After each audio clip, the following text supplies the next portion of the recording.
శ్రీ గణేశాయ నమః. ఓం నారాయణ ఆదినారాయణ. భగవాన్ శ్రీ వెంకయ్య స్వామి వారికి నా హృదయపూర్వక నమస్కారములు. భగవద్భక్తులందరికీ నా నమస్కారములు. రచనా సేకరణ సాయి శ్రీనివాస్ గారు. సమర్పణ మండవ రవికాంత్. గాత్రం కుసుమ. ఈరోజు ఎపిసోడ్లో మనం శ్రీ స్వామివారికి ఉన్న బిరుదులు అభయముద్ర, త్రికాల జ్ఞాని, వీటి గురించి తెలుసుకుందాం. అభయముద్ర. శ్రీ స్వామివారి దగ్గరికి వచ్చిన వారికి భవిష్యత్ చెప్పటమే కాకుండా వాళ్లకు రాసిన చీటీలో వేలిముద్ర వేసేవారు. అది డబ్బు తీసుకున్న వారు వ్రాసి ఇచ్చే ప్రామిసరీ నోటు మీద మాదిరిగా ఎక్కడైతే వేలిముద్ర జవాబుదారినిగా వేస్తారో అలాగే స్వామి తాను చెప్పిన విషయాలకు జవాబుదారునిగా అభయముద్రను వేసేవారు. అంటే నీ జీవితమునకు ఇంక నేను రక్షకునిగా ఉన్నాను, నీవు నిశ్చింతగా ఉండు అని అర్థం అన్నమాట. ఆయన మీద విశ్వాసం కలిగిన వారికి అదే విధంగా జరిగింది, జరుగుతున్నది. ఇది సత్యం. సత్యం అంటే శాశ్వతంగా ఉండేది అని అర్థం. సత్యమే దైవస్వరూపం. ఆ దైవస్వరూపమే మన వెంకయ్య స్వామి. ఆయన జీవించి ఉన్నంతకాలం ఈ విధంగా ఎన్నో వేల పేపర్ల మీద వేలిముద్రలు వేసి అవి భక్తులకు ఇచ్చి ఆశీర్వదించి వారి బాగోగులు రాయించి ఇచ్చి దానికి తాను జవాబుదారునిగా అభయముద్రలు వేసేవారు. అది పొందిన భక్తులకు అన్ని విధాలా సుఖాలను కలిగించేవి. అది పొందిన భక్తులు ఎంతో అదృష్టవంతులు. స్వామివారి వేలిముద్ర ఇంట్లో ఉంటే స్వామివారి ఇంట్లో ఉన్నట్టే. అందుకే ఆ వేలిముద్రల కోసం నేటికి అనేక మంది భక్తులు ఎంతో ఆర్తితో దొరుకుతాయేమోనని ప్రయత్నిస్తూనే ఉన్నారు. స్వామివారి వేలిముద్ర దొరికిందంటే అది వారి పూర్వజన్మ సుకృతమేనన్నమాట. ఆయన తన దగ్గరకు వచ్చిన వారికి మంచి చెడ్డలు చెప్పి భవిష్యత్ విషయాలను రాయించి వేలిముద్రలను వేసి ఇచ్చి పంపేవారు. అప్పట్లో అనేక మంది భక్తులు దాని విలువ తెలుసుకోలేకపోయారు. ఆ మహానుభావుడు ఇచ్చిన అభయముద్ర పొందిన వారు నిజంగా అదృష్టవంతులే. త్రికాల జ్ఞాని. ఒకనాడు నాగళ్ళ వెల్లటూరు నుండి యానాది నాయుడు గారి రామానాయుడు, సోంపల్లి చిన్నప్పనాయుడు అనగా స్వామి చిన్న తమ్ముడు, వీళ్ళిద్దరూ కోటి తీర్థం వచ్చారు. స్వామి దగ్గర కూర్చొని రామానాయుడు జీవాలలో జబ్బుగా ఉన్నది అని చెప్పారు. స్వామి నాదం వాయించి, అయ్యా, జీవాల్లో జబ్బుకి ఫలానా వస్తువులు నూరి నీళ్ళల్లో కలిపి అందరి గుంపుల్లో చల్లితేనే జబ్బు పోయేది అని 2 వస్తువుల పేర్లు చెప్పారు.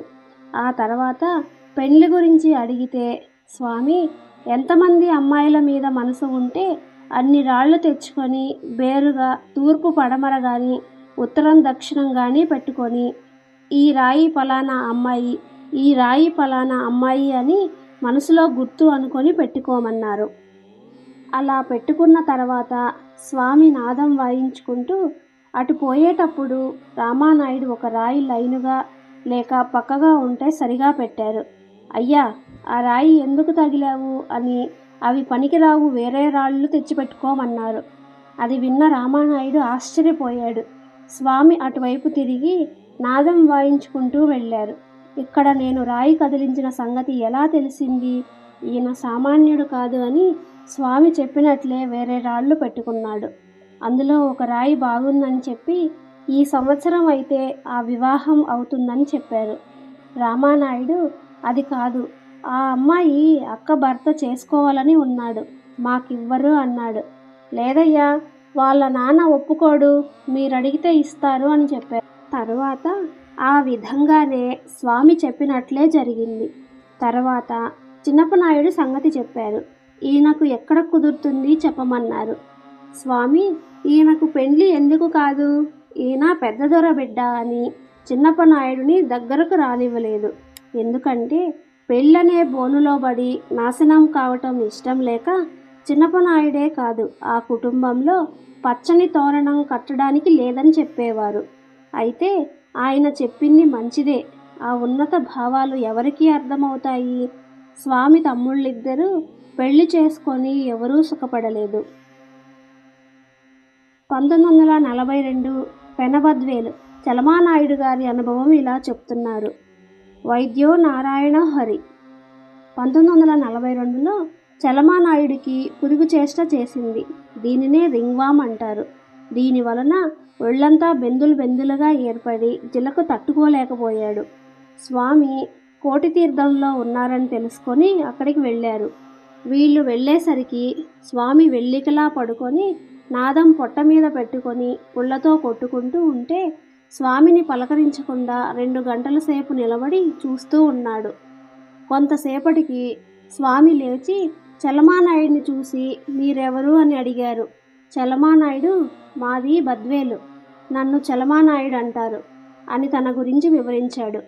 నేను ఈ పురుగు చేష్ట ఒళ్ళంతా ఏర్పడి చాలా బాధపడుతున్నాను, మీరు ఏదన్నా చెబుతారేమోనని వచ్చాను అన్నాను. అదేమీ చెయ్యదులే, పోతుందని పైపంచులో ఉన్న పచ్చిపెసలు పిడికెడు పెట్టి ఇవి రోజు 4 గింజలు తిను, పోతుంది అని చెప్పారు. చలమానాయుడు 4 గింజలు నోట్లో వేసుకొని మిగతావి మూట కట్టుకొని ఊళ్ళోకి పోయి శనగలు బెల్లం దంపించి ముద్ద చేసి స్వామికి తెచ్చి ఇచ్చాడు. స్వామి ఇవెందుకయ్యా, వేరుశెనక్కాయలు తేకూడదా అన్నారు. ఈరోజు ఇది ఉంచుకో, ఊరికి పోయి తెస్తానని చెప్పి స్వామి వద్ద సెలవు తీసుకొని బద్వేలు వచ్చి స్వామి చెప్పిన విధంగా 4 రోజులు పెసలు వాడుకున్నాడు. జబ్బు పోయింది. 5వ రోజు చలమానాయుడు 10 సేర్లు వేరుశనగ పప్పులు ఒలిపించి బెల్లం తీసుకొచ్చి స్వామి దగ్గర పెట్టాడు. స్వామి ఇన్నెందుకయ్యా, నా దగ్గర ఏముంది, ఎక్కడ పెట్టుకోవాలి అన్నారు. చలమానాయుడు ఆ గోతం ఉంచుకోండి స్వామి అన్నాడు. సరేనని గోతం ప్రక్కన పెట్టి స్వామి చెప్పిందంతా వ్రాసుకొన్నాక స్వామి వేలిముద్ర వేసి ఇచ్చారు.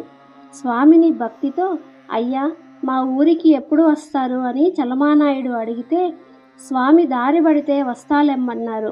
అదేవిధంగా కొద్ది రోజుల్లోనే అక్కడికి వెళ్ళారు. ఇక్కడ చలమానాయుడు విషయం గమనిస్తే రింగ్వామ్ జబ్బుకు పెసలు పూర్తిగా విరుద్ధమైనవి, కానీ అవి వాడుకుంటే అతనికి జబ్బు తగ్గిపోయింది. ఇక్కడ మందులా పనిచేసింది పెసలు కాదు, స్వామి మాటతోనే జబ్బులు పోయాయి, అంతేగాని వేరే కాదు. ఎందుకంటే ఆయన సంకల్పం చేతనే సమస్త వ్యాధులు నయమవుతున్నాయి.